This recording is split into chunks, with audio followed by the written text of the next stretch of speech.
Жетісу ауданы номері 148-ші мектеп-гимназияның 3-ші сынып оқушылары Сәбитұлы Асан мен Үсен. Авторы Абай Құнанбаев. Тақырыбы қалың елім қазағым. Қалың елім қазағым, қайран жұртың, ұстарасыз аузыңа түсті мұртың. Жақсы менен жаманды айырмадың, бірі қан, бірі май боп енді күртің. Бет бергенде шырайың сондай жақсы, қайдан ғана бұзылды сартша сыртың. Оқпайсың өз сөзіңнен басқа сөзді, аузымен орақ орған өңкей қыртың. Бас-басына би болған өңкей қиқым, мінекей бұзған жоқ па елдің сиқын.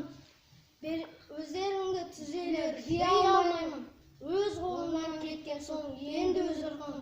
Ағайын жоқ нәрсеге етер бұртың, оның да алған жоқ па Құдай құлқын. Бірлік жоқ, береке жоқ, шын пейіл жоқ, сапырылды байлығың, баққан жылқың.